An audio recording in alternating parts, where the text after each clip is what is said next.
I'm Kevin Casey. I'm a professional mixed martial arts fighter. And right now what I'm about to do is issue a warning out to all other competitors. I don't want overs. I just expect them to happen. Fatty's gonna fatty is real. He is terrible! Smacking dudes with his 18-inch meat stick. I'm going to go quick because I don't give a fuck about anything that's going to happen on Saturday. Hello, boys! It's World Cup season. I'm having a blast. The boys are having a blast. We're getting all patriotic. We're watching. Go back to go. Yeah. Fuck Landon Donovan. I'm going to say it right here, right now. We're watching the Contender Series, recording the show, so we'll be commenting on those fights as they go along.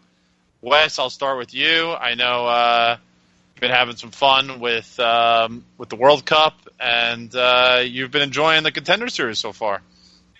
Yeah, man, World Cup, just special time of the year. I'm a huge Olympics fan, Olympics watcher. You get them every 2 years. Yeah, it kind of makes it very, very special, and man, if you've seen just the atmosphere when Russia plays and even all the other teams, it's just you can't match the atmosphere in those stadiums during the World Cup.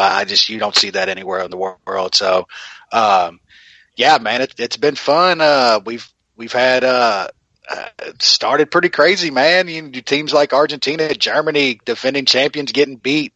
Yeah, so it's just it's been a wild tourney so far, and looking forward to watching the rest of it. And yeah, your and I's kind of favorite thing, man. We talked about for a couple years, Tuesday night fights, Jay, and we're getting some pretty good can crushings tonight. It's been pretty fun. Yeah, back to that Scott Coker special. Favorite, easy money. You may not make a lot, but you'll win.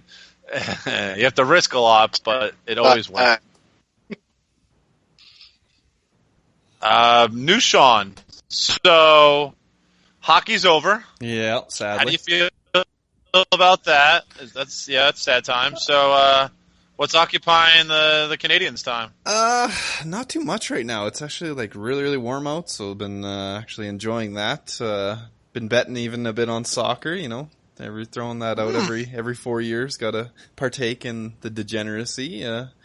And then like you guys, watching some fights a bunch of nights of the week, and yeah, that's about it. That's fair.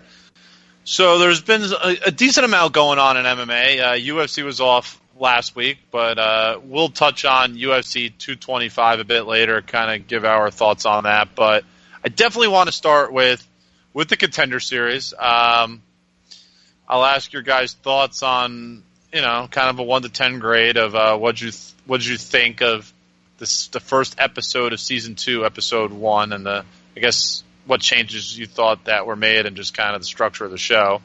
But also, or more importantly, think this is the number one story. Former NFL Pro Bowler Greg Hardy faced Austin Lane, another former NFL player, I believe with the Jaguars.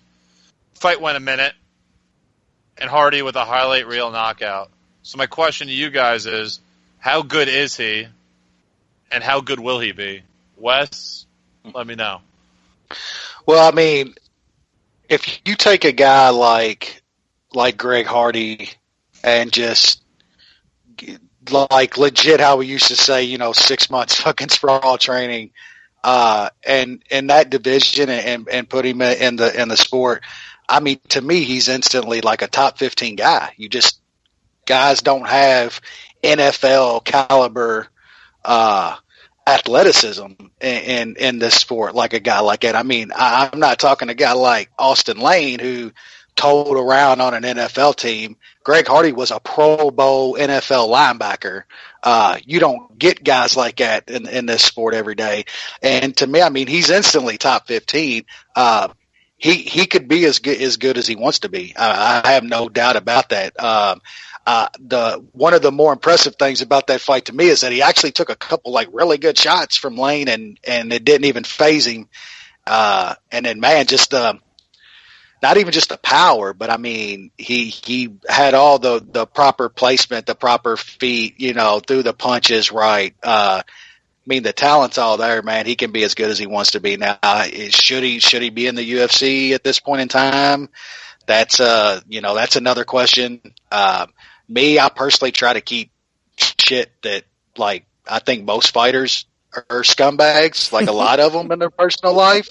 So I try to keep that out of my thinking when I watch somebody fight.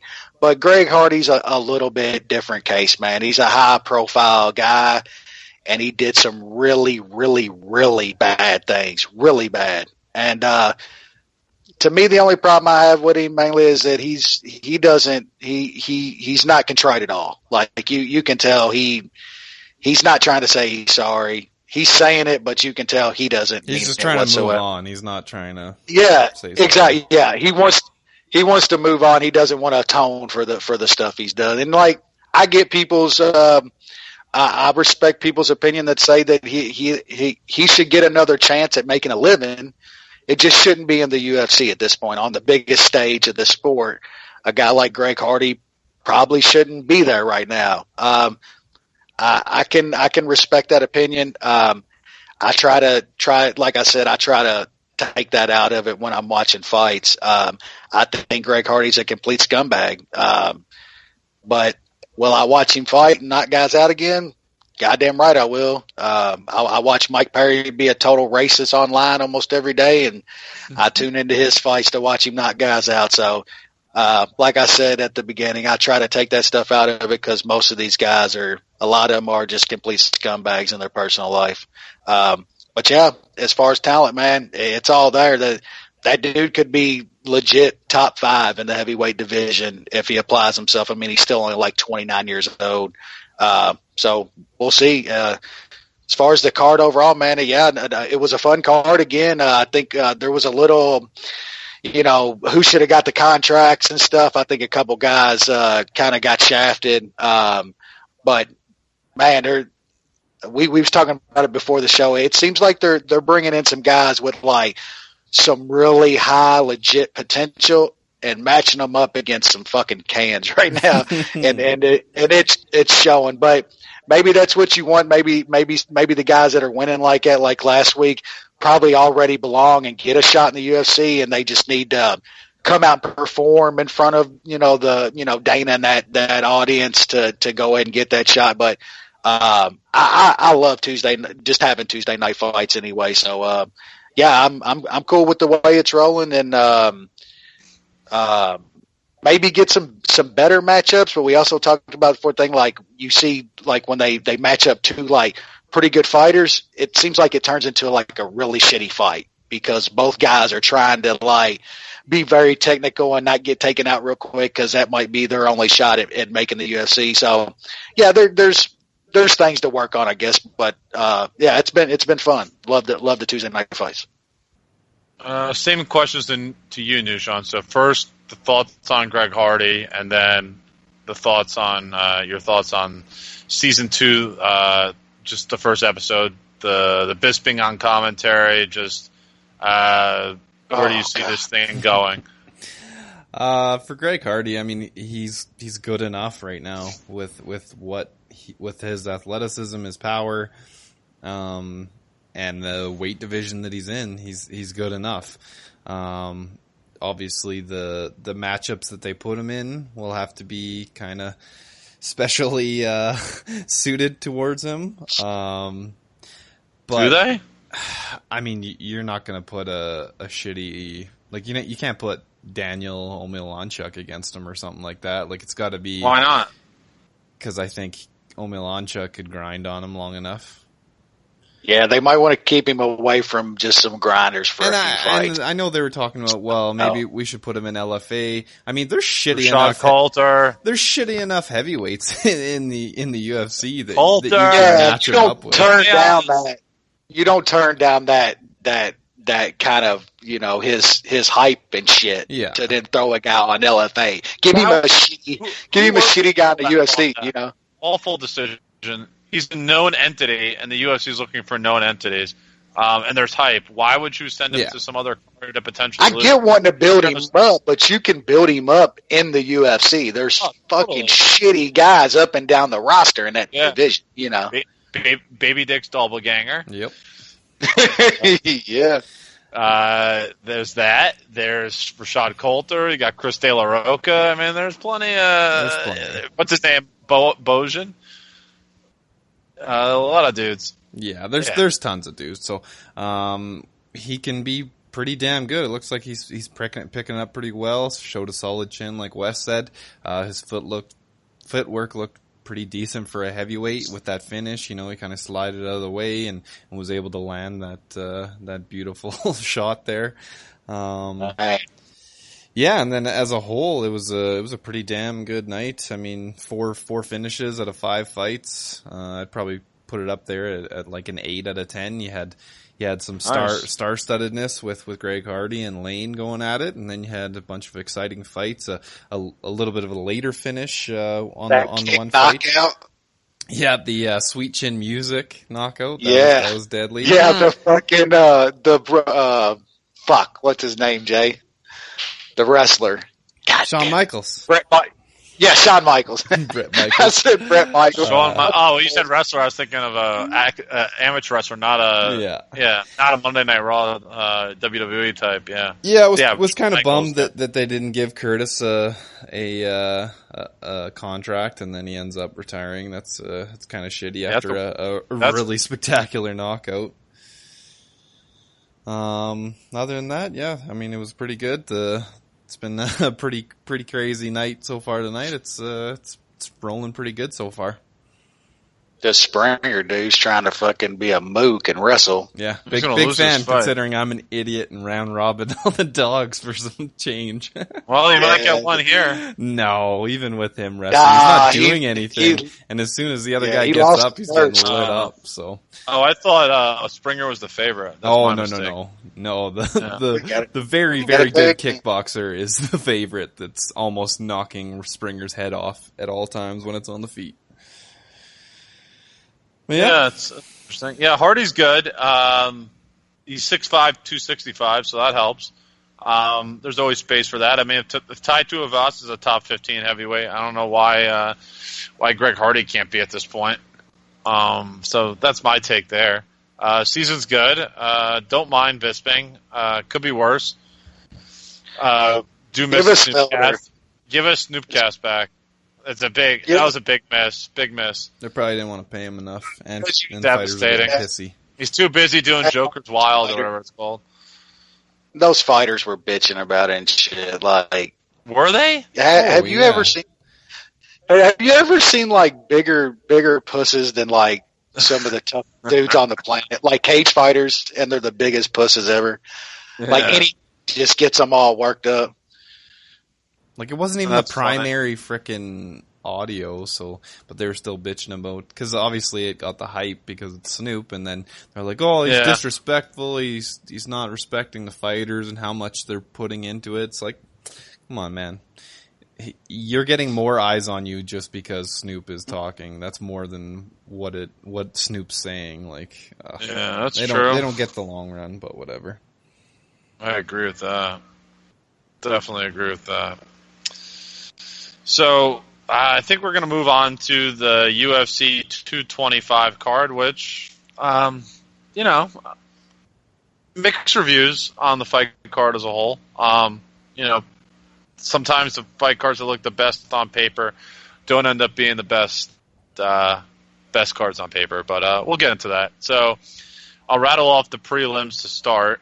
I don't need necessarily thoughts on each of those fights, but I would say two things that stood out to you. So let's keep it to two thoughts on the prelims. So first, Dan Inge devastatingly ground and pound KO'd Mike Santiago, who has to be the end of his run in the UFC. First round, 50 seconds.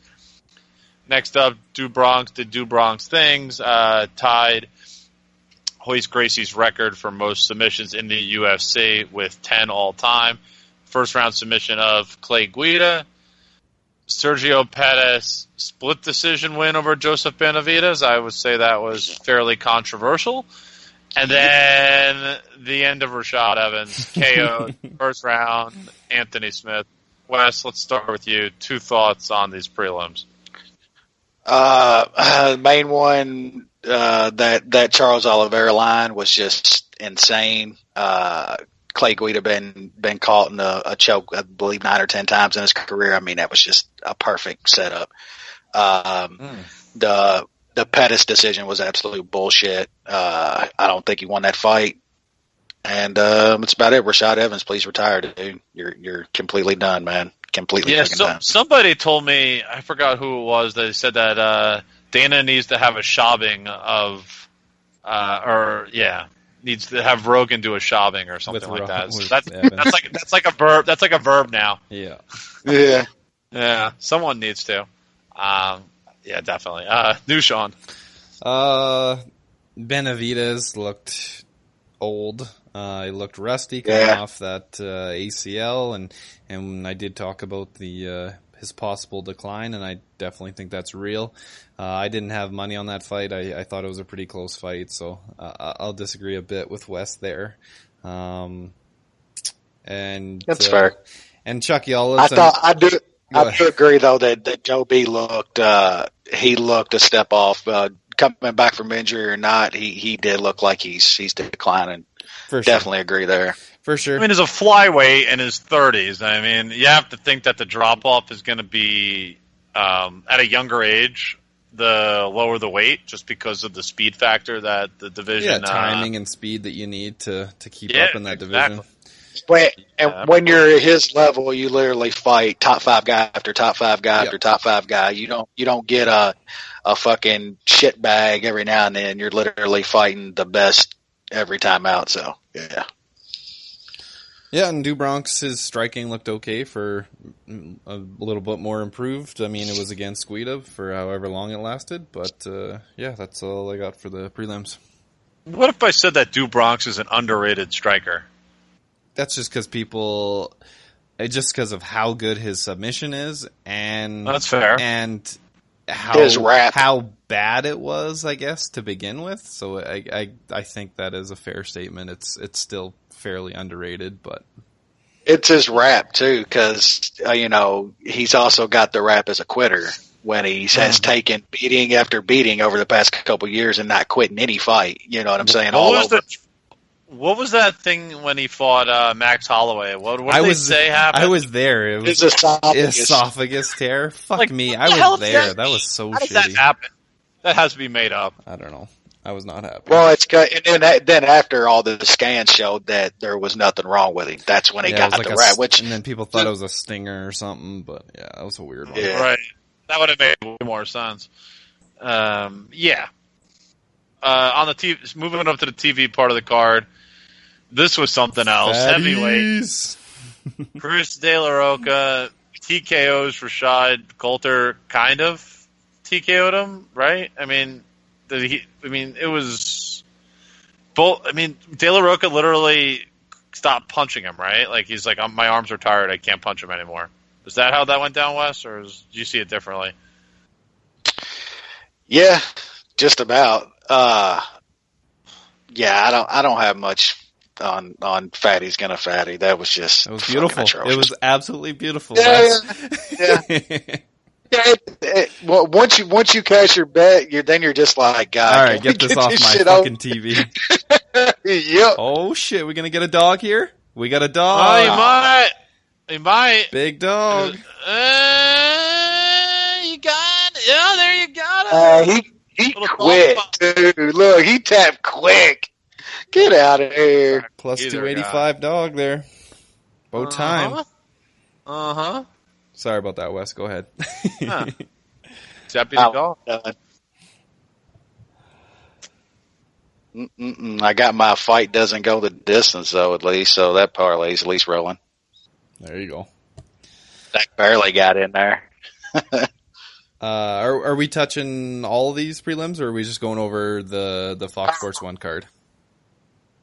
Jace. You know what? Let's go over the Fox Sports. Yeah, I asked about that fight, but I guess we could call it as a whole. So we had two decisions up after that. Bektic and Lama split decision. And, well, you know what? Let's do each at a time. So my thought here is I'm going to ask both you guys. I know on this podcast, we, as a whole, we're pretty high on Mirsad Bektic. Is that hype over? Is it just a question mark at this point?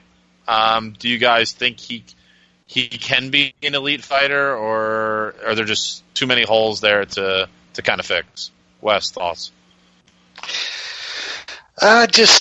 Man, we got to look at like who he's fighting to. You know, I think it's matchups. We rush guys so fast, man. You know, and it's like you get some hype, and you're supposed to like have a couple fights and then start beating the top guys, and it's just.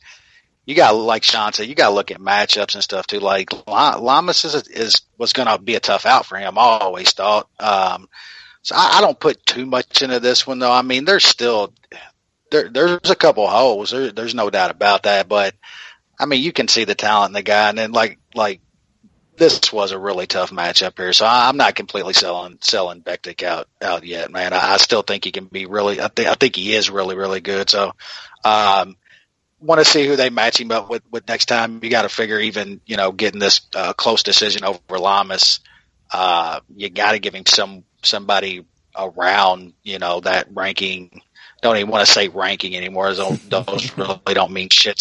Somebody in that area of talent, you know what I'm saying? So we'll see. I think his next couple fights will tell us a whole lot more than this fight told us. Nushan? First off, this decision was fucking pretty bad. I thought it was pretty easy. Bektic at least 2-1, maybe 3-0. Yeah, that's valid. And then as for Bektic, I think it's just kind of a matchup thing. The Elkins matchup, that's a tough one. I mean, Elkins doesn't go away. He was absolutely murdering Darren Elkins. And then he gassed, which, I mean, that is something that he for sure has to shore up. But Elkins is somebody that just won't go away. Lamas is still a tough vet. He's been in there with everybody. Not many guys look great against him. Bektic definitely has some holes. That gas tank needs to be fixed in the third round. But if you put him against some higher up guys that aren't really like really good wrestlers, I think he can do some damage there. I mean, it's one thing I think is that people think he's younger than he is. He already is 27. Yeah, that's not. So he's not like he's not a young guy. I'm just really concerned about his conditioning. That's a real question mark. Yeah, that is the biggest hole. To be an elite fighter, I think that's something that's going to be really hard to overcome. We've seen it time and time again. His grappling game, offensive wrestling game is pretty strong, and he does hit hard. I don't think he's a dynamic striker, though. I mean, I think he's got, I would kind of equate him more to like a Chad Mendez than say, I don't know, more. He's not elusive. Like a Holloway or I guess in this weight class. Even I would even say Ortega's more elusive at featherweight than him per se. But obviously his offensive wrestling game is strong. But so in 3-round fights, I think he could be pretty good because a lot of times he's going to be up 2-0, and then he's just got to make it to the end to win. But man, once you get to this 5-round scenarios, it's going to be. He's going to have a difficult time winning because I really don't see him having much left once he gets to rounds of 4 and 5. So just kind of be on the lookout for that with him. Self-belief is a fucking thing that they're grading on the old Contender Series. Nothing else, just the experience. What the fuck are we doing here? And then last week they're like athleticism between Hardy and Lane was a 4. Like, are you kidding me? He's a fucking get the fuck out of here, UFC. 4 compared to what? Yeah, he's a fucking heavyweight. The heavyweight with 6 years of NFL experience. He's a 5. Yeah. You want to say Hardy's a 7? That's another issue entirely. But you can make a case that Hardy's is the most athletic heavyweight in the history of the UFC. Yeah, like Other than God. him and Brock Lesnar are probably the 2 most gifted heavyweights in terms of athleticism to ever exist on the UFC roster. Yeah. With that fair statement to make. Self-belief. Get the fuck out of here. What are we doing? Yeah, how is Austin Lane a 4-star athlete? Yeah. In comparison to MMA fighters. Unbelievable. Like NFL linebackers are literally probably the most athletic people on the entire planet. Like straight up. They do Dude, everything. 265 pounds and bouncing around like he's middleweight. There's no other men on the planet walking this planet that are fucking 250 pounds, 6'3" that run 4.5 40s and shit. You know what I'm saying? Like that's just completely insane. You gotta wonder sometimes. 4 out of 5.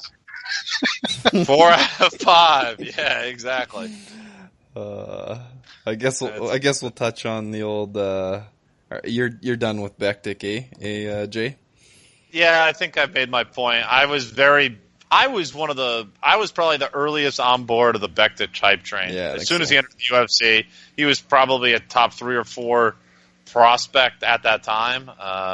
Anyone under the age of say 25 that hadn't been signed to UFC or Bellator or Strikeforce, or I guess Strikeforce was already gone, but from those 2 promotions at that time. And yeah, so I considered him a future potential champion of that caliber. I just don't see it now. He could get to maybe like a fringe top 5, top 6 guy in featherweight. I think that might be his peak here. Yeah. But Holloway and I just don't see him beating Holloway or Ortega. I really don't. And that's the same way. So what is there? That's my around the top 5. Again, yeah, which is great, but it's not, it's not next level. So that's kind of I think a lot of people around 145 that for probably the next 5 to 10 years, that's probably your goal, is to get up to that top 5 and get a shot at max. Because Ortega's. I think it's going to be max. I don't think Ortega's going to beat him, but I think those are your 2, standouts. Because McNutty would never see 145 ever again. So yeah, but top 5, but like you said, your whole goal in this thing is to wear that belt. So I don't see Bektik ever wearing that belt. Exactly. Interesting bout. Ended up being one of the better bouts on the card. And it was kind of surprising how it played out, all things considered. Cadella and Carlos Esparza, which at one point in time you could have said was the best bout to make in Invicta, when Invicta was at its peak. These were 2 really standout fighters. It seems like they've both been passed a bit over by a couple other fighters now at the strawweight division. Especially Esparza, who people kind of thought was really had no chance in this bout. And she really put in a really good 15 minutes of work, and you could almost make the case that she won this fight. It was very close. It was very competitive. Wes, thoughts on that one? Yeah, I don't think she won this fight. She was getting fucking bodied. Now I'll give her, she came on late, but Claudia apparently had a torn knee too, so she was doing all that shit she was doing to her with a blown out knee that she had to get surgery on immediately after this fight. So, and then all the Esparza, she was greasing bullshit. Like, go fuck off with that. I just hate excuses like that. I thought it was pretty clearly a 2-1 fight. I thought that was fairly clear. And Claudia, you're right though, man. There's just something off about her now. I think though the beating she's taken past couple fights, that she doesn't look the same, man. I don't put it want to all on start it. saying rumors, but she is Brazilian. She's very muscular. Mm-hmm. Yeah, but she was still tough. She might like Ecto Cooler. She was still bashing people and swelt like that though after the drug testing came in though. She always had a problem with cardio. It just seemed like, man, it's it's the YOLO problem. You know, you're too muscular, and I mean, YOLO's held up pretty good the past couple of fights. And you got to figure YOLO is probably pushing closer to 50 to where we're talking about. We're talking about Bektik at 29 years old, and Gedalia. What is she? She's 29 years old. There's no way on earth that a 29-year-old athlete like these people are should be gassing after 10 minutes. Like that's just that. What do they all have in common though? Yeah, they're all muscular and they're all grapple friendly. That's really what it comes down to. You expend a lot of energy grappling. Yeah, you're very strong, but ultimately there's other guys that do it though. There's other guys that do it, that are muscle heavy or top heavy. There's not a lot. Chad Mendes but his cardio is questionable too. Yeah, but you watch guys like, say, Michael Chandler and shit. I mean, he's fucking ripped, stripped, and that dude will go 25 minutes wrestling the whole time. I mean, there's guys that do it. That's something you can work on. You can work on your cardio. Sure. You don't need to be, deadlifting. Get on a fucking elliptical. You know what I'm saying? Like, there's things you can do. And then it just at 29, you shouldn't be gassing like that at 29 years old. It just, Claudia looked like she's just, and I don't take away the fact that that might have a little something to do with it. But man, when you get to be athletes on the level that like Claudia is, they're already ahead of USADA. There's already shit out there that's if you got the money that's beating their test. I guarantee goddamn. Same thing with track and field. That was always a story. Yeah. If you had the money, cycling. You could get a. That is a dead person. That's a dead karate guy right there. Oh my God! We're getting 3 contracts tonight. Where's Dana? I want to see another. Oh, is this guy shaking Dana's hand? He's like, hey, I better sign him. Y'all better sign him. I think Dana liked that one. This motherfucker Matt said right is undoubtedly. Man, they love those guys with the Z in the end of their last names too. Man, they're hoping for. Man, they love their ethnic pandering in the UFC. They really do. They really do. Pinko Wright is undoubtedly a power bottom. I mean, I really don't think it's it's out of school to say the UFC loves to ethnic pander. Yeah. They're always looking for another demographic, right? Yeah, they love the book a card just for like that one dude's that we got this one guy, we're lining him up, we want to sell those tickets. Oh, those follow-ups. Look at his eyes when he's laying on the side. Like after that hit right there, bang. The one when he was already falling down, that was a brutal punch. Oh, he's dead.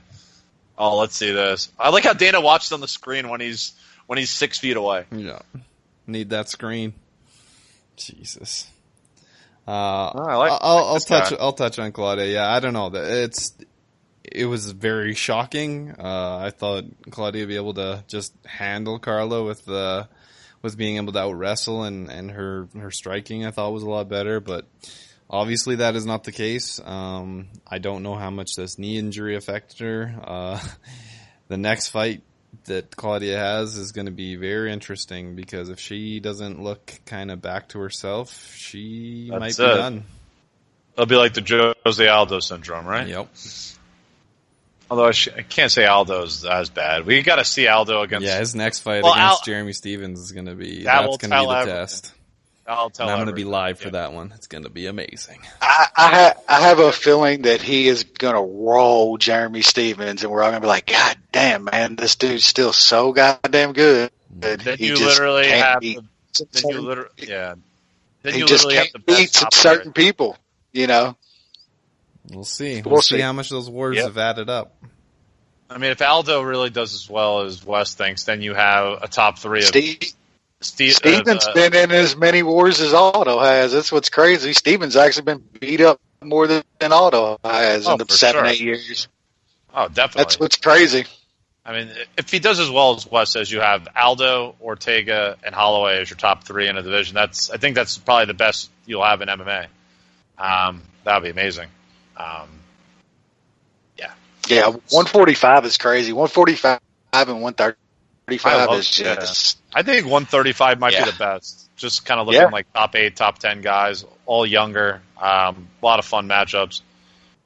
Still, that Marlon Moraes knockout was fucking Anyway, so Gatella, we kind of discussed it. A lot of question marks moving forward, and again, that's another fighter I've been a really big proponent of over the years. Really thought that, I really thought she beat what's her name, Joanna, the first time. That could have changed, a lot about that division's history. If the judges got that what we feel was right at the time, but here we are.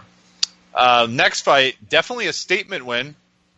Curtis Blades with some of the biggest elbows you'll ever see against the Reem.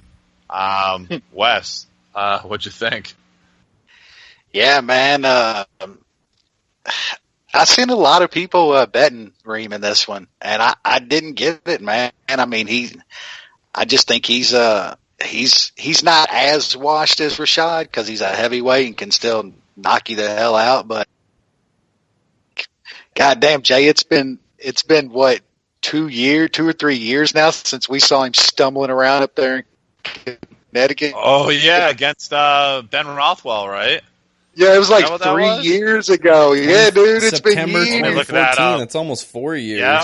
4 years. Yeah, wow. Almost 4 years ago, we saw him stumbling around at Foxwoods after being slick. Higher then, yeah. And I mean, Curtis, he's a title shot next, deservedly so. I think. I mean, there's not a whole lot else there. I don't know if he can beat Stipe at this point. I don't even know if he can beat Hagano again if they fought. But he's right there though. Those two are definitely the two young great heavyweights, and we've talked about it before. That those guys are going to fight multiple times again. I think they're both still just too young and too good in a pretty shitty division. A guy like Curtis Blades, I think, is why you take it a little slow with Hardy, because a guy like Curtis Blades probably runs through that guy right now. So yeah, man, great win and probably a title shot. I was definitely one of the idiots that put some money on Overeem. I kind of expected him to be able to stuff some shots. Blades didn't really show much for double legs from what I watched on tape and stuff like that. He did have a nice one in this fight that kind of ended this fight. And I just kind of expected Overeem to be able to hit that chin, but that was not the case. This was Curtis Blades showed pretty good here. Went against a very, very elite striker and didn't look too bad on the feet. Was able to get Overeem down, and that finish was obscene, and that's more brain damage for the Overeem. It's adding up there, poor guy. Still speaks well. He goes from the Hagano, like one of the best uppercut knockouts I've ever seen in my life, to Curtis Blades literally turning his elbow into a blade and slicing his fucking head up. Yeah. Like, there was a couple bad knockouts back to back. Yeah, it really was. Great performance though from Blades. I think he's probably one fight away from fighting for the championship. I could definitely see something like him versus Volkov, or even potentially something with Derek Lewis potentially, that doesn't really or we don't know what's Gargano's going on with Jonathan dead. Dwight. Gargano's going to put Derek Lewis dead. I'm fine with that. If Lewis wins, though, hypothetically, obviously that could change things. Volkov is somewhat interesting, just because of his size. And yeah, but okay. Supposedly, but I still think Jonathan Dwight's the wild card when he comes back. Brock, so that doesn't really matter. I mean, but he's going to fight Brock Lesnar. Why would he fight anybody else? Well, if Cormier beats Stipe, that changes everything, Maybe, right? Yeah. Cormier might be done. I think if Cormier wins his title, he might be done. Yeah. He's been in it. Blades is going to be there for that fight and going to try to call out the winner. But also he's said that he's a bit injured, and that's why he's not. So he's going to try to call out the winner of that, and then if that doesn't work, he might fight Volkov in Moscow. That fight doesn't probably happen until the end of the year anyway, right? Yeah. The heavyweight fight, probably 6 months. You probably got to wait for that title fight, I imagine. Especially if it's Stipe and he continues. Stipe kind of is an every 4 or 5 month guy. Got a lot going on. Yep. Which is more power to him. At least he's making some money. For the few that can make a little money. And now we get to the comedy portion of the card. Cash that fight starts round 2, baby, or round 1. I forget which one it was. I think it was round 1. That's a feat. That's a feat. At least you didn't bet the Punk, who did not win a round. I didn't put 10 units on it, or whatever the fuck it was. There's a lot of people betting on him. A lot of people. There were more people that picked him in Toutmaster than picked Mike Jackson. Can you believe that? That is a true story. Mike Jackson, 30-26 across the board. And now Dana White's been clowning on him because he didn't finish CM Punk. Or at least that's like the story. No. He was clowning on him because he was doing a little bit of clowning and shit. What? The dude, Dana White, literally, that dude, that might be. Shit. It was kidding. That might be the most hypocritical shit he's ever said, and that's saying. You know what I'm saying? Like, come on, dude. Like, and then who was it? He was he was saying some shit about somebody else after that. God damn it, I can't remember now. But anyways, dude, if you bet money on CM Punk, and I've seen people doing it, some of their breakdowns are really like, I have no reasoning why. I just think he's gonna win. He's plus money. Yes. I was like, did you see that? Like some of the pics that came out after that fight of this dude, like he literally looked like a bum. They drug out from under a fucking viaduct, dude. And I don't think he sleeps. Yeah, dude. And then like your meal ticket's gone. I don't even think it was there. He did pretty good the first time out. I guess he kind of bumped up the pay-per-view, but I think he was on a pay-per-view with like some other top draws. Man, this pay-per-view did like $225, something like that, with CM Punk with 2 title fights. He's not a money ticket. Get him gone, dude. Come on. This was a joke to begin with. I get guys like Brock and shit coming to fight. They can fucking actually fight and fuck guys up, can hurt somebody. CM Punk ain't hurting nobody, dude. Whoever was out there saw people saying some shit about camp and people looking up, eating all. Working out in the hotel, like leading up to the fight, and Ben Askren was clowning on him, like catching him in like stone cold stunners and shit.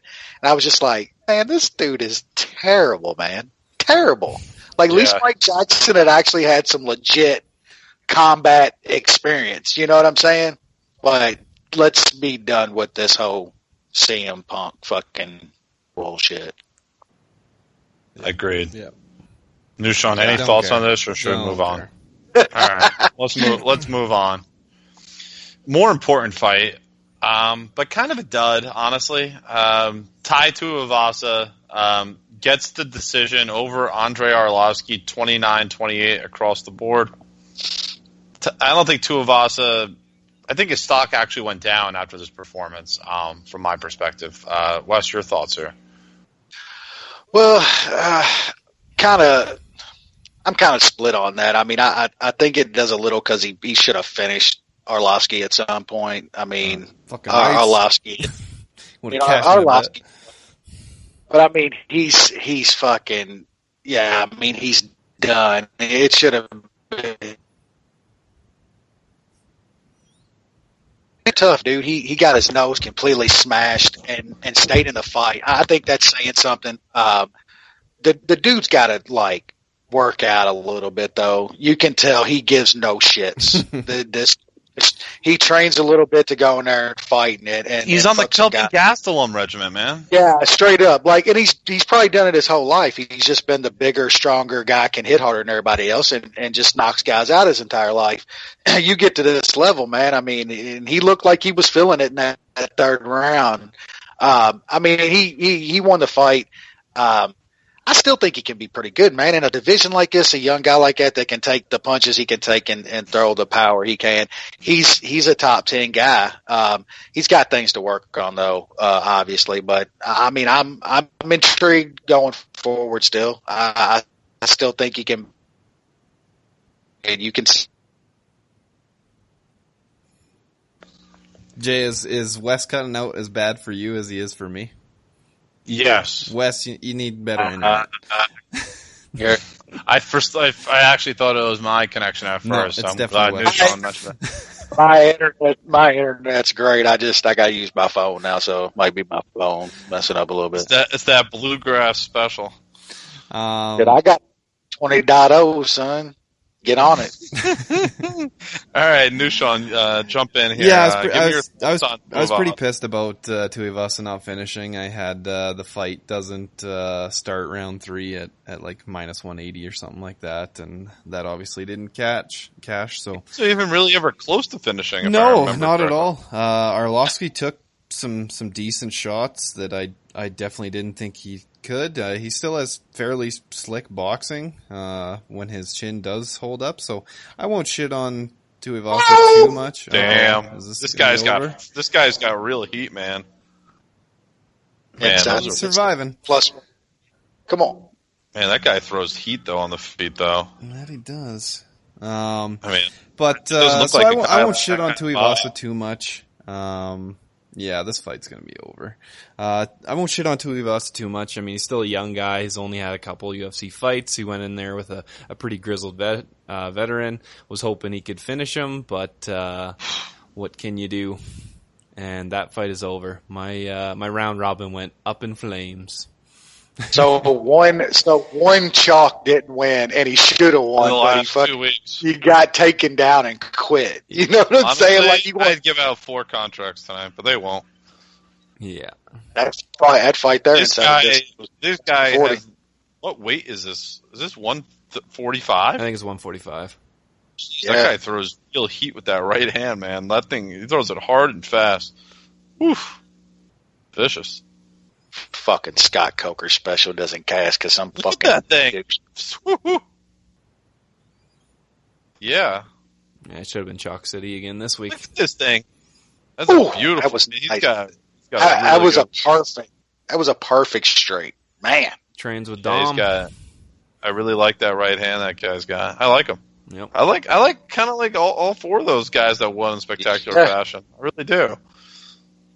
I mean, the Hernandez guy, that was pretty vicious. Anyway, I mean, it's hard to really tell what you got. Finishes tonight. Yeah, it's hard to tell what you really get from like a 2-minute win. But yeah, this guy I like in particular. You can see the technique. Yeah, you can see the technique though. You don't get a lot out of that little cage time, but yeah, his striking, dude, as far as his hands go, look great. Yeah, I'm a fan. 145 with some power like that? Yeah, man. Yeah. Definitely. So we've gone through Tuivasa. Now another definitely a hype train derailed here. Holly Holm wrestles Megan Anderson and does so easily. Wes, are you happy this hype train's over? Yeah, just not even the hype train. Just everybody that how they was talking Anderson was going to win, and then Holm literally went. It was awful. Yeah, Holm just bodied the shit out of her. That's how everybody was saying Anderson was going to win. And that's pretty much what I was saying. It was like, I think she's going to be bigger, but I don't think the strength advantage and stuff is going to be that big that people were saying. And, I mean, just flat out skill and talent, man. Holm is just levels above Megan Anderson. And, man, could you imagine the thing Cyborg would have done to Megan Anderson? Like, Jesus Christ. And she was calling her out for a year. So, yeah, I mean, I'm kind of intrigued by maybe Holm and Cyborg again, man. I mean, Cyborg pretty clearly won that fight, but Holm gave Cyborg about the best fight that she might have ever had, you know, outside of a kickboxing match. So, I guess that's what you do with Holm next, but no, Holm yeah, and Nunes. Yeah, or we can that. I mean, Yeah, there's go only back to that. Just There's do a round three. robin between those three. Yeah, Just fight each those other. three. Yeah, absolutely. Yeah, if it ain't Holm, I mean, I really want to see Nunez and Cyborg just because that's kind of fresh and you know. But yeah, those three are kind of in a little class of their own. Well, Cyborg might be one of the most gifted fighters that we've ever seen, man or woman. Just throwing that out there. Mm-hmm. Cyborg? Yeah. Yeah, absolutely. Definitely. I would call her a transcendent fighter. Yeah. Oh, yeah, easily. I mean, there's never been a better women's fighter, and take just her competition out of it and look at her as a fighter. She's one of the most skilled fighters that's ever been out there. Absolutely. I was, I know I shit on women's fights a lot. I was really impressed with Holly Holm in this fight. Anderson swarmed her early, looked like it actually might be a quick night, and she was able just to completely shut down that part of Anderson's game, just ground her out and absolutely dominate her on the ground. And Holm's basically a kickboxer, so pretty impressive from her. I would like to see her against Amanda Nunes next, or Cyborg, or that other two like we talked about. So any of that works for me. She's still really good, even though we saw her. Remember when we saw her against Betch and it took her like 3 rounds to knock her the fuck out, and we're like, what the fuck is going on? But that head kick was Betch- awesome. That was amazing, And then but it was the just Betch like- hands. Oh, one of my favorites. that was Betch probably went around against her, honestly. we were live streaming that. That was That's right. interesting. I'm pretty sure that was like a Singapore card or something like that. But We're going back to Singapore. yeah, so that's all I got for that fight, and then now we got the 2 title fights left. Yeah, 2 title fights. Obviously, this is an interim title between Covington and Dos Anjos. There had to be a new champion. This one definitely went a bit different than I think most expected. And I think it came down to conditioning. Covington's conditioning stood the test of time, 5 rounds. And he outworked Rafa Dos Anjos to win a deserved decision, I thought. Wes, thoughts there? Yeah, I mean, say what you will about that complete fucking douchebag, but yeah, I mean, I got to give it to him. I mean, he won that fight. Man, his I don't know, just his Pressure. His pressure and just how he controls guys up top.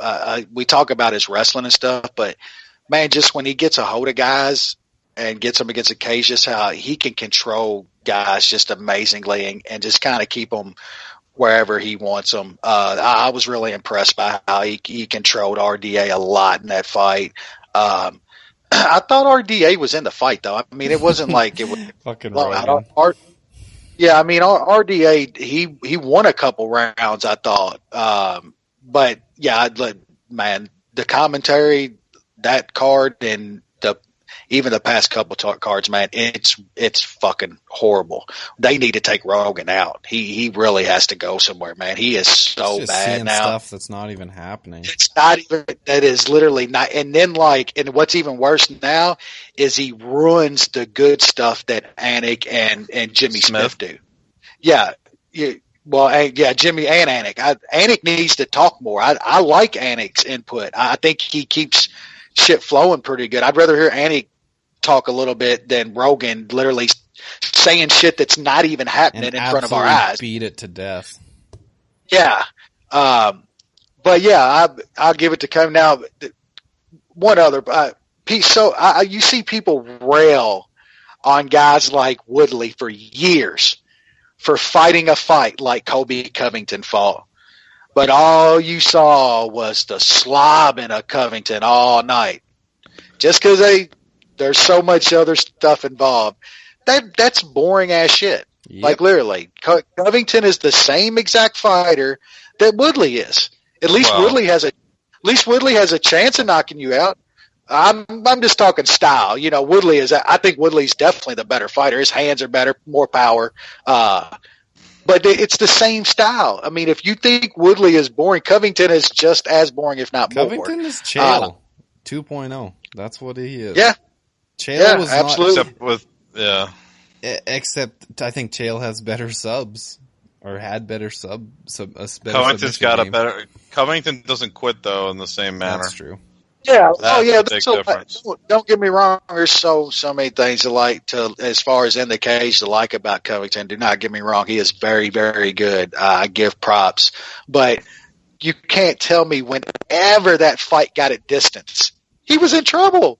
RDA was piecing him up. Whenever that fight got at distance, RDA was tooling him. It wasn't even close. Like Kobe was not in that fight at all when they was standing and got at distance. And I'll stick by that. After watching that, props to Kobe. He beat a great fighter. Deserves your quote unquote interim championship, whatever cracker box fucking surprise belt you want to call it nowadays. But Usman will beat him, and I'll stick by that. I think Usman gets Covington just because they're such similar fighters. I just think Usman is a little more physical, more stronger, and has better hands at this point. So I'll still stick by Usman. I hope we get to see that fight. But yeah, props to shitbag Kobe. He deserves it after this one.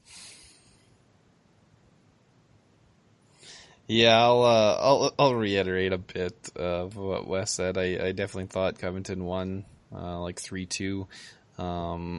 Rogan was absolutely brutal. Covington was basically wall installing. That's what he did. That's how he won. And there's nothing wrong with that because like the thing is, Dos Anjos wasn't doing anything back. So he wasn't doing enough when they were separated on those rounds that Colby won to overtake that control because Covington really did little in those rounds. He won them, but Dos Anjos just the problem he has is he doesn't have enough power at 170. He wasn't a crazy knockout artist at 155, but he definitely had some power that made you kind of take notice, and I just don't think he has that at 170, and that's what he needed against Covington. He needed to get him to back up and take notice of the power, and he wasn't able to do that. So props to Covington. Looks like people are already betting up Woodley in that fight. It's now over 2-1. It opened, I think, Woodley around -150 or something. So people, that's dangerous. People know what they're talking about. I don't think it is. We'll see. The only issue with Woodley is if he doesn't finish early, it could get dangerous late once he tires. That's the only thing. Yeah, that is an issue. We had never seen Woodley like completely gassed, other than like the fight with Marquardt, and then that didn't go well for him. Yeah. So we've never got to see Usman go 5 yet, but Usman looks like Usman in the third that he does in the first. So yep.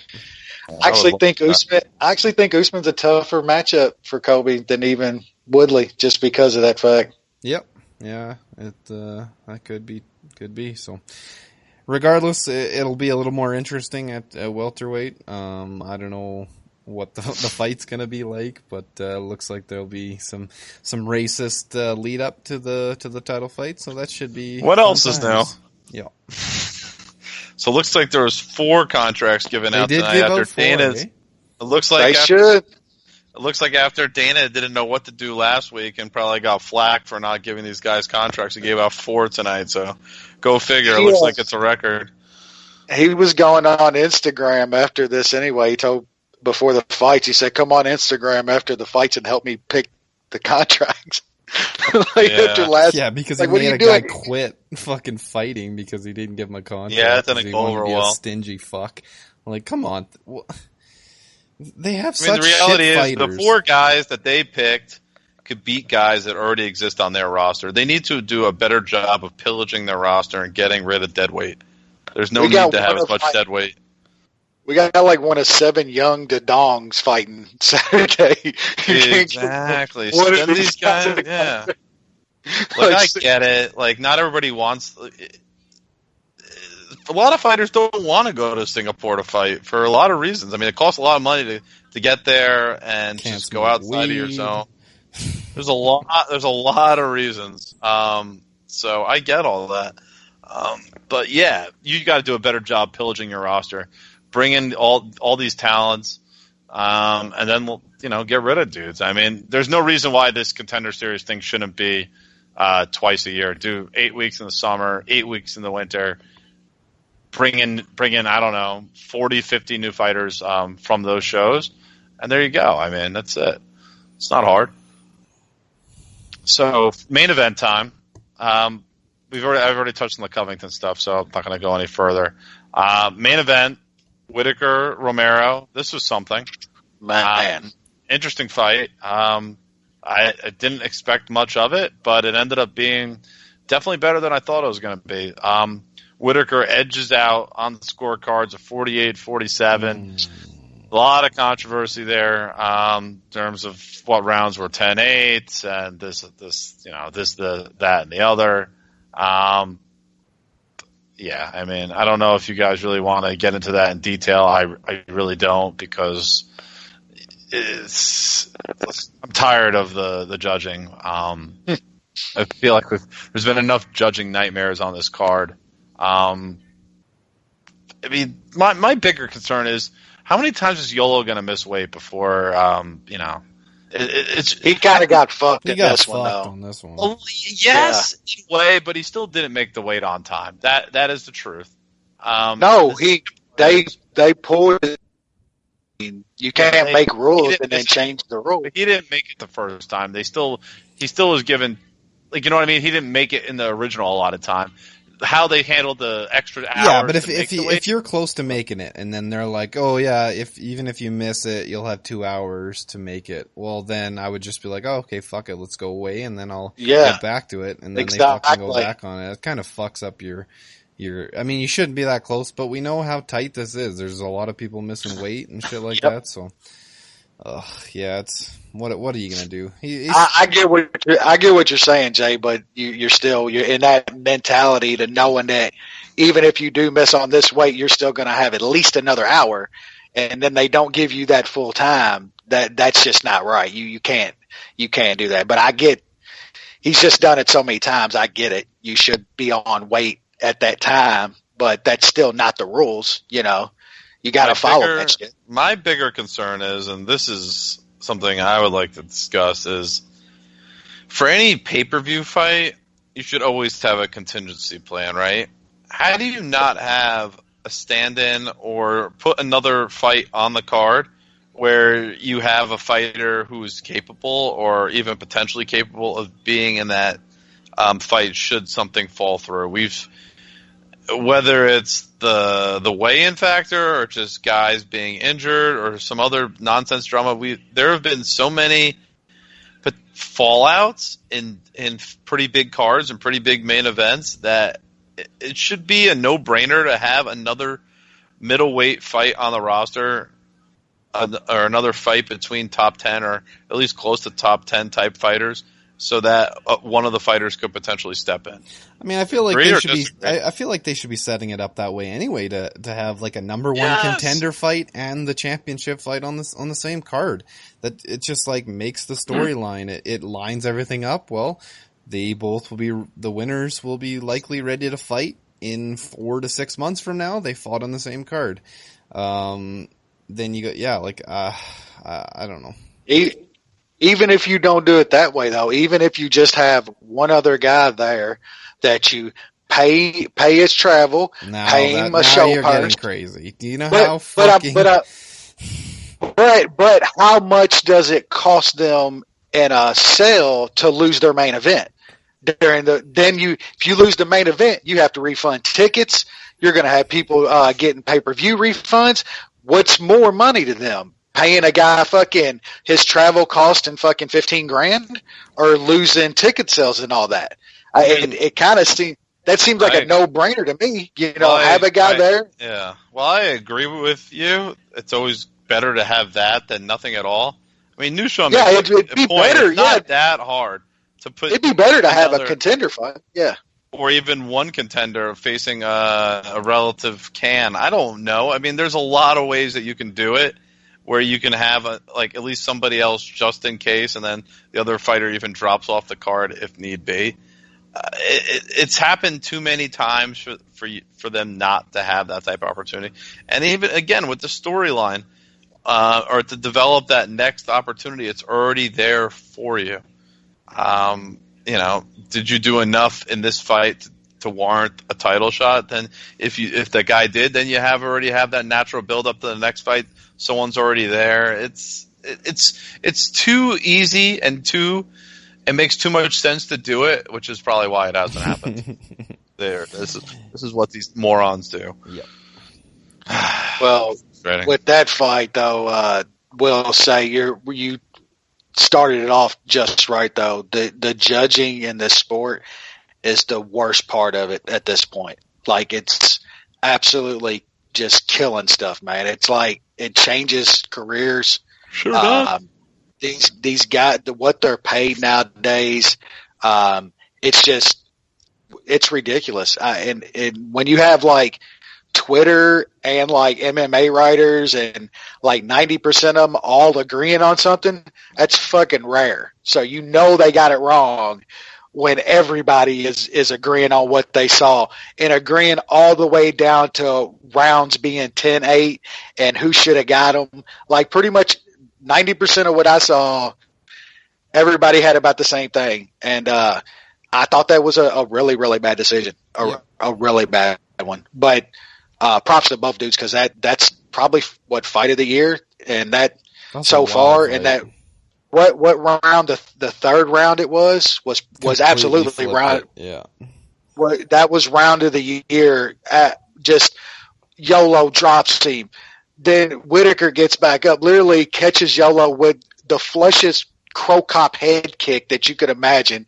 YOLO just walks like that was amazing, dude. That was an amazing round, amazing fight that kind of got ruined by what I thought was a pretty shitty decision. And mad props to Robert Whitaker for however you want to say the fight should have been scored. He won the first fight on a tore up knee and won the second fight with a broken hand in the first round. Well, from the first round on, mad props to that dude. He's legit. No, those two dudes they're just, you're watching greatness when you watch two guys like that fight. And at the same time, there is no benefit for him even taking a fight where the title's not even on the line. I mean, if he loses, it's just awful optics, right? I mean, you have your champion lose a fight and then not actually lose the title. Like, it's like it's like a non-title match. I mean, it's happened a lot in boxing. Yeah, but I mean, it's happened a lot. And it doesn't really matter. If he lost, they were going to do the trilogy anyway, whether it was for the title or not. Yeah, that happens more often in boxing. And it's, I don't know, it's not the best look, but like Sean, if he would have lost, if they would have gave that decision to YOLO, that fight would have been ran right back. Now I don't think it's in Whitaker's any interest whatsoever to take another fight. They really, I mean, the Gastelum fight makes a lot of sense for a lot of reasons. That's what I would like to see. I think that'd be very interesting. Two younger guys, both with good hands, good movement. I think it'll be really good. It just depends on how long Whitaker's going to be out for. That dude is a fucking Band-Aid. That's the only problem with him. I love watching him fight, but he's always hurt. I mean, he was out longer for infection than he was the actual surgery he got last time. You know, he had like multiple infections and shit. So, yeah, it's not a good situation. And I guess you would have Weidman versus Jacare as kind of your other fight in the background. And the winner of that kind of is next, or kind of stands above. That's what I would do. Yeah, Weidman kind of has an argument because he put a fucking beating on Weidman. He put a beating on Gas. Yeah, the problem with that is he's only 1-3 in his last 4 fights. Yeah, I know that is the problem. My take, I mean, that fight's a draw at minimum. The thing is, the judges actually scored the rounds, who won the rounds, pretty correctly. They just didn't give any 10-8s out, which is ludicrous, considering... Because the scoring was in effect. Yeah, there should have been at least one 10-8 round, and then you have a draw, and then people are like, okay, fine. And then that's, I mean, if it walked away as a draw, like, I would have said, fine, let's move on. Like, okay. Even though I thought Yolo won 3 rounds and could have had 2 10-8s, definitely won. I thought it was a pretty bad decision from that standpoint. But I could understand somebody scoring 3 rounds for Whitaker. I can totally get that. But minimum, we got to give. Yeah, then it's a draw at worst though, because you have to have that 10-8. You have to have that. If that's not a 10-8 under the new scoring, then nothing is. Yeah. Then you can't score any 10-8s. You know. Yep. Yeah, that's the real problem with judging in this sport is the variation of the 10-8 versus the 10-9, and there needs to be some sort of a better job of standardization of those. I mean, I thought we were getting to that point. They were kind of being a little more liberal. I mean, even on this card, there was some 10-8s given out on this card, and then all of a sudden they just fucking dried up in the main event. Mike Jackson got one. Mike Jackson got a 30-26 or a 10-8 round on at least all 3 scorecards. By the way, Holly Holm got 10-8 on 2 different guys' cards. Jackson got a 10-8 on 3 cards. I don't know. Those guys. No consistency whatsoever. There's just none. And the new rules was supposed to kind of take a little of that out. Like if you see to make it easier to score these rounds, and they just I don't know, man. I don't see how guys like some of these dudes, Morales and them can be watching fights and scoring fights for over 2 decades and still can't do it. Like, seriously, how the fuck do you keep your job? Like, anybody does anything in their fucking professional life, and after 20 years, still can't do it properly. It's the government, and you know how crooked that shit is. Well, not even the government, but athletic commissions. Which that is a government job. Yeah. Oh, fun times. I mean, yes. A lot of decisions on that card. It was a bit of up and down. There were some fun finishes, and the main event, I think, sold that card. I mean, that was an amazing fight of the year type fight. So that's it was a decent pay-per-view. But what do you? Kobe Deuce, fucking wall and stalk Covington. You betcha. Jesus. Well, I don't think the next card is gonna UFC Fight Night 132 is gonna have the same impact. I just don't see it. But we can talk a little bit about that card. Well, it's certainly not the UFC's strongest card on paper. I think understatement. Even the biggest advocates for the Singapore event would suggest that. Now, guys, do you want to go through each of these preliminary fights? How do you want to do that? Do you just want to say who's going to win, or should we just skip some fights? Unless we have a bet on the fight, we'll just pick it, I guess. Yeah. So the first fight is a women's flyweight bout between something called Melinda Fabian and Ji Yoon Kim, who has fought previously in the UFC. Any thoughts on this one? I'm going to take it as a no. Is there even a line for this fight? There's no. I don't think there's lines for any of these. Actually, there's lines for for There all is the no line on that. There is not even a line on that fight. Yeah, so I was trying to find it. It's no go. All right, we'll skip that one then. we will skip it. Yes. What fight are you even looking at? Like, I don't see a line. I don't see that fight line. listed. There's no line yet. It's the Who is Melinda Fabian versus Ji Yeon Kim. How do you not know this, Wes? What the fuck? Shame on you. Oh, dude, Shame on that fight's not listed anywhere. There's not a line for it. It's on SureDog and it's on Wikipedia. But dude, is it actually happening? Nobody knows. No. Could happen. It may happen. It may not happen. Jesus Christ. Is anybody gonna? If nobody watches it, does it really happen? I don't know. Last time there's been a UFC fight with a whole card lines out that doesn't have, that they just said fuck it and didn't even put a line out. Well, there's a line for this fight. It's two Asian fighters, Janelle Luasa from, I believe, the Philippines, taking on Japan's Ulka Sasaki. I believe he's a dyed blonde hair guy. Yes, sir. Yes, sir. Sasaki's a 3-1, roughly a 3-1 favorite. Wes, do you have any thought there? You have a pick? Saki should win. Saki. Terrifying that Sasaki is a 3-1 favorite. Fair. It's scary. Yeah, he likely Fair. wins by submission. It's plus 160. I guess you can sprinkle on that instead of paying the minus 300. Mm-hmm. Yeah, it's tough. I mean, Luasa is a pretty good, decent boxer, but his grappling game is weak. He can get taken down. Sasaki, pretty good submission game. So I think you could see a submission potentially in this bout for Sasaki. I would favor him. Definitely more seasoned. I think this fight is pretty interesting between Naoki Inoue, who's got decent promise or a little bit of hype behind him from Japan, taking on former LFA fighter, I think LFA champion, if I remember correctly, Matt Schnell. Wes, thoughts on that one? Yeah, Schnell was on that title season. Yes, he was. Yeah, man. Legacy FC. It wasn't LFA at that point. Sorry.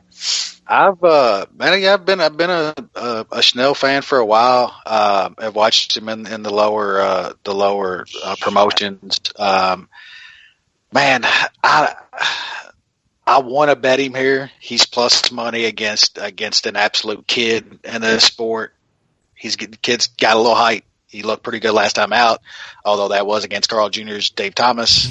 My favorite fast food entity. So I mean, you gotta look a little more into it because that trash can that he went out there and styled on, and I think it's going to be a pretty tough out on him. But I mean, Schnell he's come up kind of small, man, at some big spots on the Ultimate Fighter. Coming off the show, he got slicked by Rob Font. We know now Rob Font isn't too bad. So he's pretty good. The Hector Sandoval loss though it was a little bit more worrying. A decent, you got to win again last time out, but that's somebody gets Marco Antonio, and that's got nothing to do with Barrera. So I'm going to probably bet Schnell here just because I think that this is a little tough match. He's 21 years old, but there's just some flags, nothing big because man, he's flying halfway around the world and stuff. So there's all those things to consider. But at plus 165, grizzled vet against a 21-year-old kid, I'll take a little shot at that. Fair. New Sean. Yeah. Will you be having a bet on this one, or is this not of interest? No bet. In a way, did look decent, but he couldn't even finish his Carl's Jr. Dave Thomas burger. So it's a bit scary when you can't do that. Was it a double? Yeah, it wasn't a double, was it? Oh no, we're talking flyweights. That's a single. It wasn't fully Junior. dressed. Junior. He wasn't even fully dressed. But yeah, I'll pick in a way to snatch a sub if Schnell shoots in a bit too sloppily. That's great. Jan Shashan against Viviane Pereira. Schnell, I think, could be interesting as a dog here. I think I think if you're going to go somewhere in this fight, it's probably with Chanel. So anyway, either thoughts on these two lovely ladies? The over is minus 425 in this fight. Wow. That is something. Oh my god, it's going to be terrible. Isn't this the little person? Isn't Viviane Pereira like really, really small? She is 5 feet tall. Yeah, so she is almost classified as a little person. She is 2-1 in the UFC. Yeah. The loss to Tatiana Suarez, and no big deal. Yeah, and she has wins over Team Loyal and Laterno. Yeah, she outstruck her. I don't know. This just instead of watching this fight, just punch yourself in the dick. It'll be better. I don't know about that. I do. I don't hate myself that much. Wes, I assume you don't have a thought on this one? Yeah, I mean, you can't really bet aside here. I think Pereira probably wins. This fight's going to go to a decision, though. The overs are just so fucked now. And hey, you dweebs out there, quit trying to steal Sean's stick with the women's open. We see you try to creep on Fatty's Gone Fatty. You ain't getting that. FGF. That ain't happening. Fucking dweebs. Yeah. I mean, Pereira, the price ain't bad at minus 170. I would go that way too. Definitely a bit more seasoned and has a more well-rounded game than Sean is more of kind of a range striker.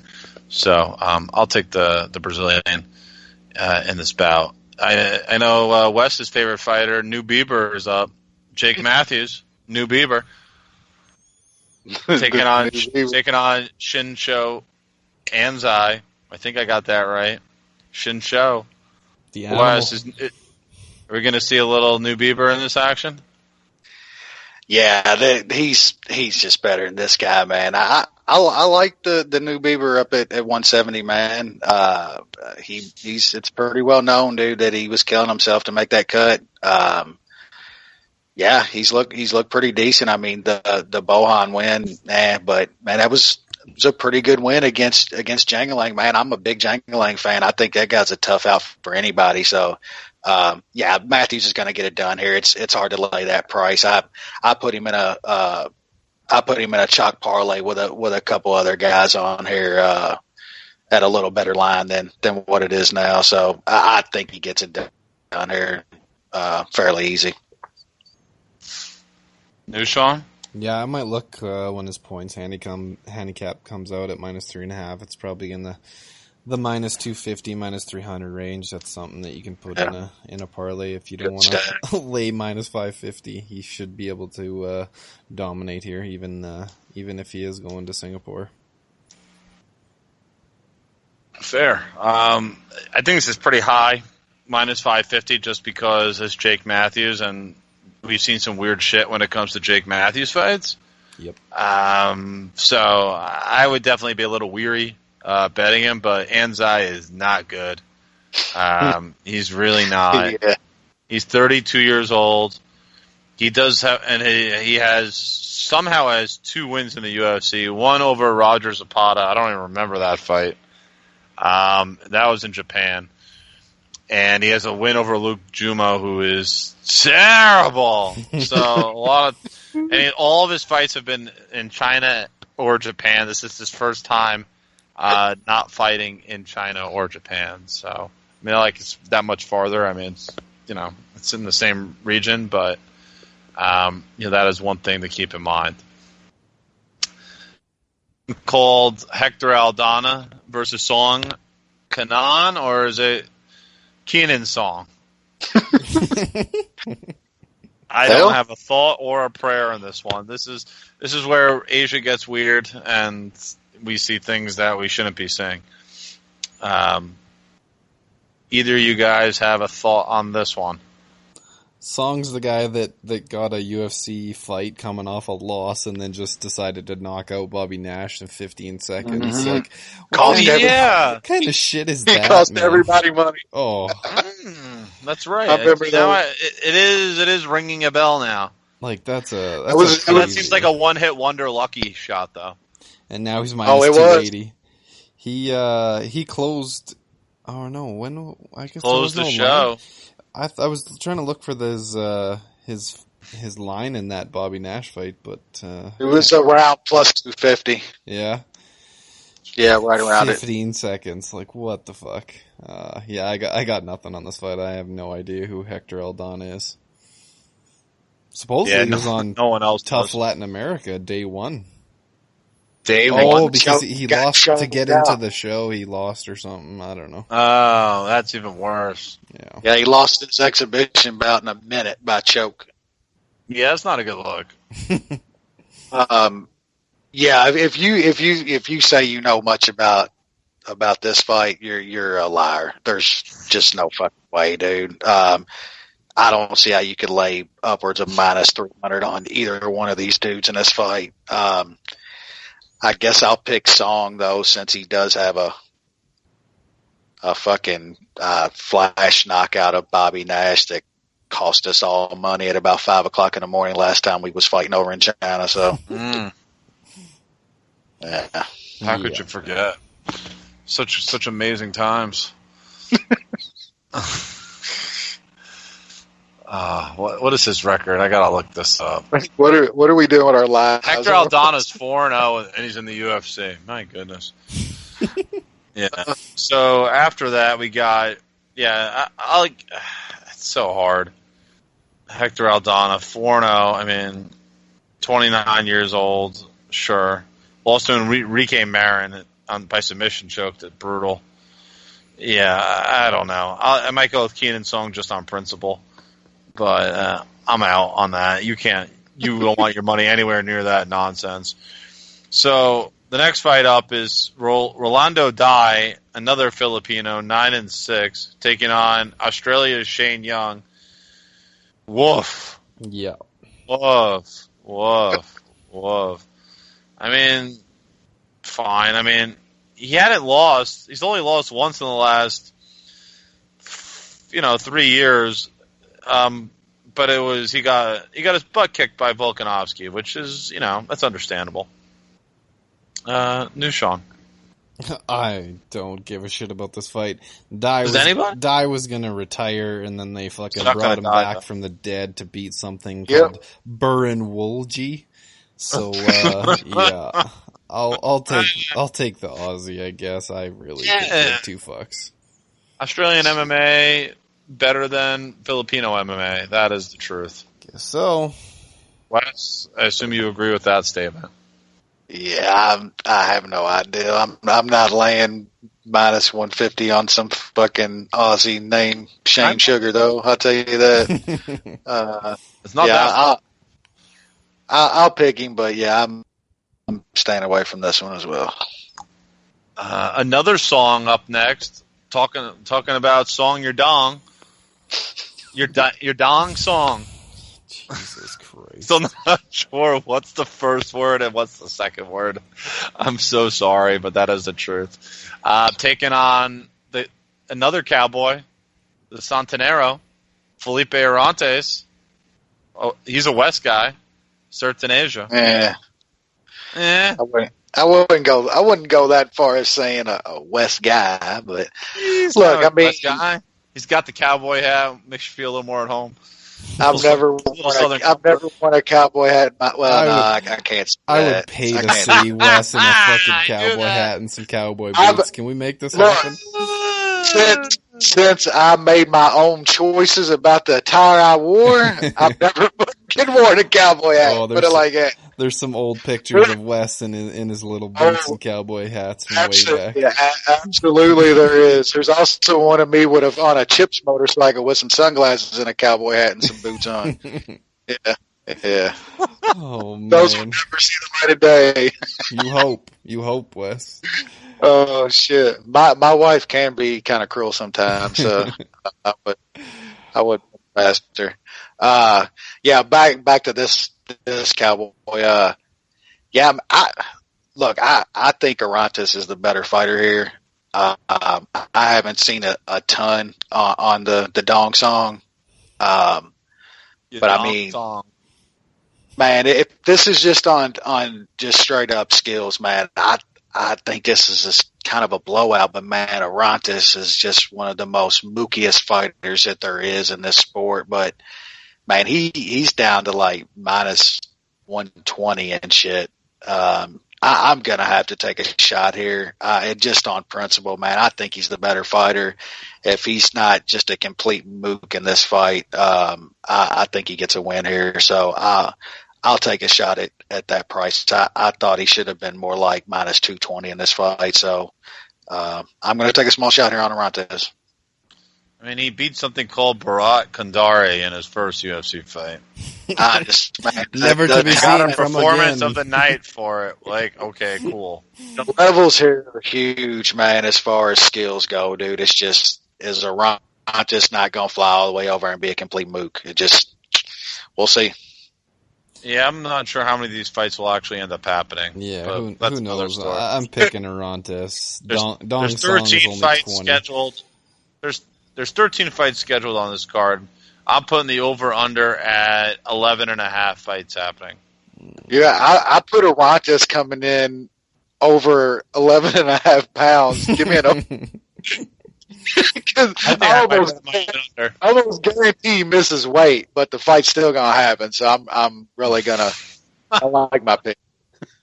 Nushan, are you interested in Arantes' bet, or is this I'll pick him, but I don't want any part of this fight. Thank you very much.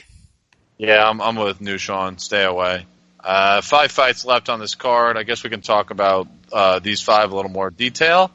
We got the return of one of an MMA Analysis favorite, Teruto, bitches Ishihara, taking on a guy with a really a ton of hype, 25-year-old Peter Yan out of Russia, from Siberia, basically. Really interesting prospect. Nushan, I'll start with you. Thoughts there? Yeah, Yan obviously has a lot of hype. People who watch him fight on these random ACB cards were pretty happy when he was signed to the UFC. Ishihara looks to be just absolutely terrible and not progressing at all. Minus 475 at this point. A bit steep to me. He is making his UFC debut. I will look at his points handicap.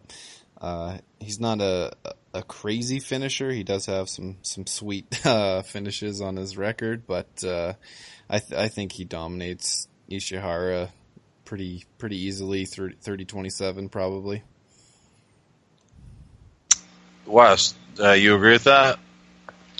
Yeah, I mean, I'm one of those guys that have watched Jan for a couple of years over in ACB, and I mean, if you've watched those fights and seen the guys that he's fighting, he's beating some of the top guys over in that promotion. That promotion's legit as far as guys in that area of the world. And you know how we all talk about Dagestanis and Russian fighters. Well, they're loaded with some of the best of them in the world over there, and he's performed, man. Yeah, I like him here. I just take out the fact that I think that Peter Yan is pretty damn good. Ishihara is just trash, man. He's just not good, man. He's got a little persona, so he's stuck around. I mean, his only win in like his last 6 or 4 or 5 is Dai, the guy that's on his way out. Like seriously, that's his only win. It was like a 3-round decision. So yeah, if Yan shows up and performs, which I think he will, he's gonna smash Ishihara, and he's the second part of my chalk parlay that I have Matthews with at minus 400. I have Yan with in there as well at minus 350, and I have one more leg. Okay, that's fine. Fair enough. I'm with these guys. Peter Yan is a really good talent. I will have a scouting report on him later this week, but he's definitely one of the latest in the line of fighters from Eastern Europe that should do pretty well in the UFC. And I like that he is young, only 25, We usually don't see the Russian fighters come over that early, 21, 22, like we do see more with the American fighters, just kind of where they're being identified. Typically, they kind of come out of like an ACB or M1 or, Fight Nights or some of those other promotions, and they tend to stick there a little longer until they're pulled into the UFC. Maybe that will change now that the UFC will have a Moscow event, and maybe they'll do some more Russian events where their talent gets pulled a little earlier in age, which I think might be beneficial for the audience. Eat shit, Jay. Eat fucking What's up? shit. What? You can go eat a bag of shit, dude. Oh, yeah. Requesting Sorry, Photoshop a little post inside taste. joke. Yeah. That should be funny. We'll get some pictures in good time. So, Ishihara really is he's an okay striker. He has a little bit of power, but everything else is just weak. He gets taken down like a wet noodle. And, yeah, as far as all this time he's been spending at Alpha Male, Still can't wrestle for shit. it's just not working. Like I love the guy just because he's such a goof. He's really entertaining, but man, he sucks. He really sucks. Main card, Daiichi Abe facing China Goat, Li Jingliang. Jangalang. New Sean. Jingliang. One of our favorites. Yeah, I got a good size bet. I got about 2.5 units on this fight doesn't go the distance. I got it on one of my weird sites at plus 104, but it's still good, pretty well priced at a bunch of other places around at like minus 115, around even money. Jangalang throws some heat, and Abe does too. He knocked Jumo down early in that fight, and then he did kind of gas. I expect these guys to just kind of go for it right at the start of the fight. If anybody's going to gas, it's going to be Abe, and if it does go a little bit longer, Abe gasses. I think Jangalang just swarms him and puts him out. Abe, he is a little bit dangerous. Definitely does have some power. So Jangalang will have to be a little bit worried at the start there. But yeah, he should be able to take over and smash pretty well. That's my play on it. And I'll obviously pick Jangalang to get it done. Wes. Yeah, I think Sean pretty much broke that fight down perfectly. I think they're both going to go in there and throw down. That's what Jangalang does. That's kind of what he brings out of every guy he fights. I think Abe will tire, and if he lasts that long, Jangalang will swarm him and finish him. Jangalang could also catch him earlier. Jangalang's got some really good power. I just think he's the far more technical striker, has a way better gas tank, and he's going to win this fight. So that's the third leg of my chalk parlay. I got him at minus 320, and I also added fight doesn't go to decision at minus 115. Yeah, this should be entertaining. These guys, already talked about it, but it should be a fist fight from the start. I don't see it being a slow pace. Both these guys will throw heat. Defensively, neither is very, very good. I think Jingliang, has a little more technical aspects here, and probably even a little bit more power. And I think he'll ultimately get the KO and the win. Again, inside the distance, that is our MMA Analysis consensus pick of the week. Bet of the week is the inside the distance. Fight doesn't go to distance in the Abe China Goat fight. New Sean, what is that line? It is minus 115. Minus 115, Daiichi Abe, China Goat, Li Jingliang. Fight doesn't go to distance, minus 115. There you go. Just in terms of a grade perspective, I have Jingliang at D+, Daiichi Abe at D-. 3 fights left. We got a women's flyweight bout between, I don't know how she keeps getting fights in the UFC, Jessica Evil Eye versus Jessica Rose Clark. New Sean, are you going to be doing what I think you're going to be doing?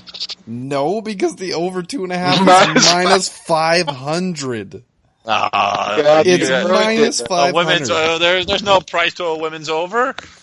It is when it's minus 500. That's insane. This is very They took the gravy train, man. It took them like 2 years. It away from me. It's bullshit. I used to get these at like minus 200, minus 250. No. And now it's minus 500. Jesus. Yeah, I really don't give a fuck about this fight. I can't even play the overs. It's fucking garbage. Yeah, it's hard to blame you there. Wes. Yeah, I know I did get a win last time out, but man, it was still like a split decision against a really horrible opponent. Rose Clark's been on a little run. The people she's beaten ain't the best either, but at least she's winning fights fairly easily. And I think I just sucks, man. She's just a complete fade. So small sprinkle on Rose Clark for me. Nothing big. I got both these girls a C minus. The thing with Jessica Eye is that she's going all the way around the world, and she's lacked motivation in all her fights, and she hates grappling. And Clark, as we've seen, can grapple a little bit. She can strike a little bit. It's not great, but there is some well-roundedness to her, and she will grind out wins. That's basically the kryptonite to Eye, who really is at her best when she could kind of stand and strike and be fairly competitive in that regard. But when she's forced to grind, have to defend takedowns, it doesn't really go well. So I think Clark ultimately ends up winning this. The line is pretty close to where I'd like to get it, but I'm going to hold off a little more, hoping to get something just a little bit closer to even money. 2 fights left. The quality definitely jumps up here. An interesting bout between Tyson, the man with 2 first names, so we know what that might mean. That's a Bradley special. Tyson Pedro taking on Ovin St. Preux. New Sean? It's a tough fight. Off is such a awkward fighter. He's just kind of weird to figure in a lot of ways. Yeah, that's fair. Did get choked out last time by the Horse Lord, which was awesome to see. But I don't know. This is a weird fight. Pedro looked alright against Safarov, coming off his loss against Latifi. But he's still kind of young and learning. I don't know how dedicated he is. He might just be able to get over on his just brawling tactics. I'm going to have to pick OSP just to kind of keep him away with his length and just be his awkward self. But I really hope Pedro knocks him the fuck out. Because I'm not a fan of Osp at all. You like chaos. And I like a bit of chaos. Fair. Mr. Sodsman. Yeah, I pretty much agree a lot with what Sean said. It's a pretty tough fight to call from. I think it's really close. I could see pass for either guy. Just kind of lean more Osp, man. He's just been in there with better talent, bigger moments. If he can keep this at a little bit of distance, I think he can pick and pop on Pedro for a little bit. Yeah, I'm going to pick Osp, but it's nothing convincingly. I think it's a close fight. I could see pass for either guy. OSP the pick though. No bet for me. Yeah, I got Tyson Pedro a C minus, St. Preux a C plus. This is definitely Tyson Pedro's biggest, matchup to date. The most high profile fight and his highest level of competition. St. Preux isn't a world beater, but he's been in there with the best. He does offer some variety. He's a different kind of striker than what Pedro is certainly usually up against. Pedro really is at his best grappling on the ground. He's pretty slick there.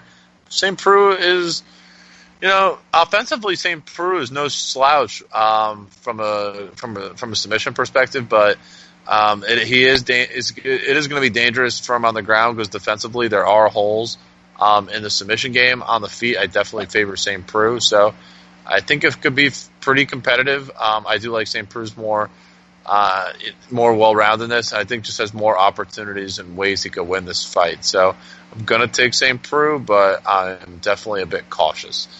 Main event, I feel like Donald Cerrone's been in these kind of situations so many times, facing guys that are, less than elite, and it usually works well in his favor. But we'll see what happens and what the guys think in this one, where he takes on Leon Edwards, and Edwards' biggest fight of his career. New Sean. I've definitely not been on the Leon Edwards hype train. I'm pretty sure I lost a bunch of money on him when he beat Tumanov and when he beat UK. We were all there for that one. I'm pretty sure I even lost money last time out when he beat Peter Sabata. That was a pretty bad play by me, but he seems to be a pretty decent fighter. Is kind of putting it together. He's still young. He's only 26 years old. He's lost to Usman, and then he lost his first fight in the UFC against Henrique da Silva. So he only has 2 losses in the UFC. He's got 7 wins. I mean, it's a decent record. Obviously, he's not fighting the elite of the elite, and this is a fairly big step up skill-wise. Cowboy, I just cannot pick him at this point in his career against a top probably 10 to 15 fighter, I don't think. I know some people don't think he's as shot as I do, which is, I guess, fair. I mean, his losses were to really good fighters. He looked alright against Yancey last time out, but that is Yancey Medeiros, and that's not saying much. He is basically a punching bag, and Cerrone was able to put him out of there. I don't like Edwards enough to lay minus 270. I'm kind of trying to find a way to play it this fight.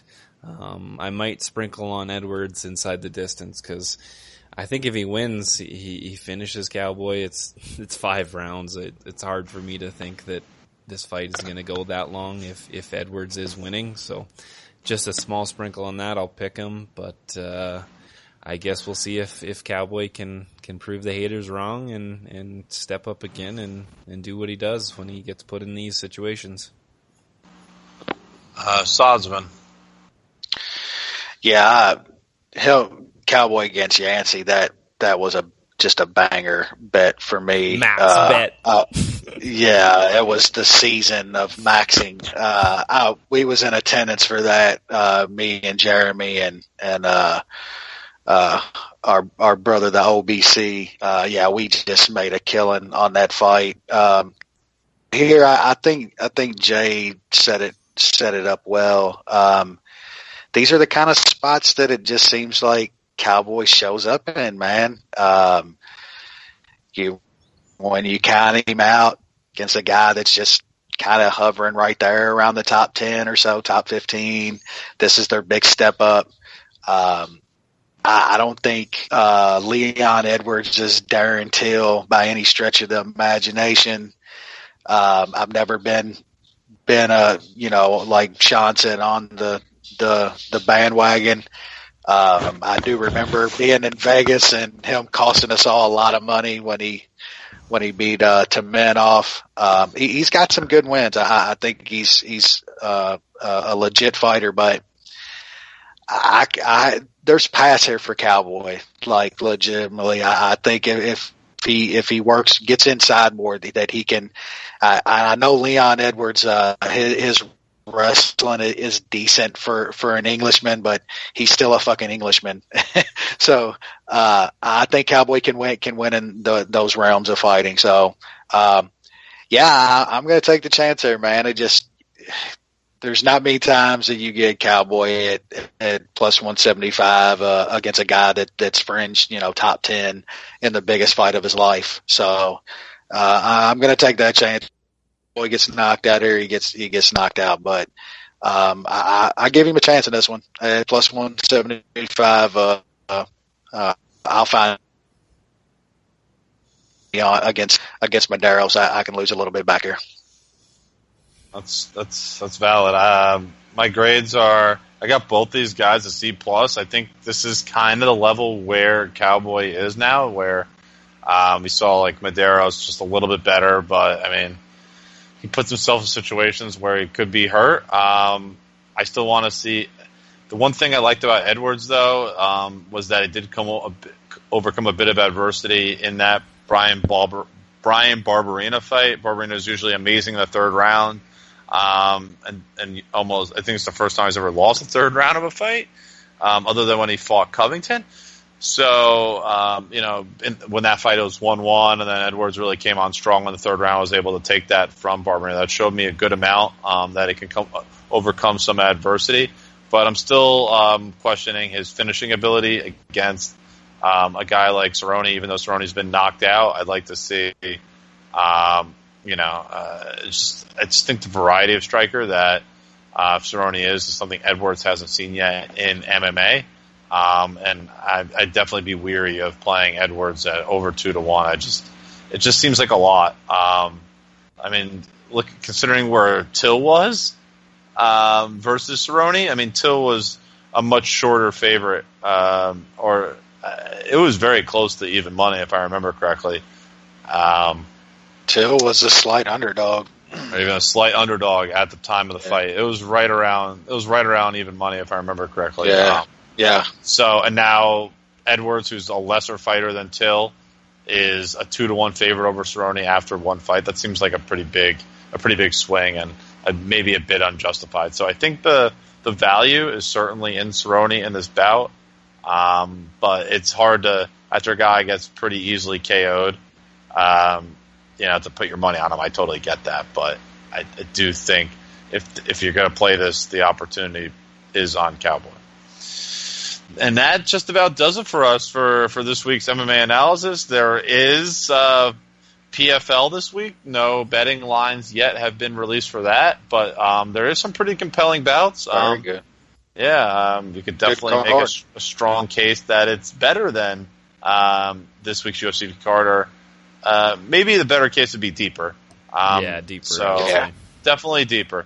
So look out for that on Thursday. There's LFA on Friday, I believe, as well.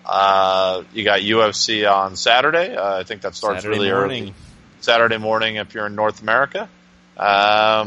So you can watch that. Watch some World Cup. You got a lot of action going on that day, and then to Contender Series back a week from Tuesday. So a lot of fun MMA on the way. No UFC. It'll be a week off, and then the tough finales on the Friday with the Stylebender versus Tavares, and then Saturday is a really, really good pay-per-view card. That's going to be awesome. Yeah, is that fight still on? Yeah, it is, supposedly. Yeah, I read something a while ago that it got canceled. It must have been bullshit. Yeah, there was rumors that Tavares' foot was fucked, and then his team came out and was like, "No, bring someone else still in. Fighting." Okay. Should bring in Thiago Santos. That's supposedly what the backup plan. Yeah, is. That would have been amazing. I wish that. That's the fight. Tavares, go. Yeah, that's the fight. Yeah, that's the fight they should have gave something like that to Stylebender. I don't know. I think he's up for it, man. The dude seems like a sponge, though, man. It seems like he's soaking it up, dude. Training. He's got a shot. That's a tough fight, though, man. Yep. They're exciting, though. Tavares gets a hold of him. I mean, it's Kobe Covey. That's a tough guy to beat. I mean, to kind of run through. I mean, he's a tough he is, guy to man. beat. He's always been a tough out, dude. If he gets that one, though, it could be off to the races. So that'll be interesting. So we'll be back. I guess I don't know if we'll be back next week or if we'll be back for like a mega card the following week before the July 4th holiday here in the States and preview those two events. But we'll be back as we always are. So enjoy the fights and have a great rest of the week.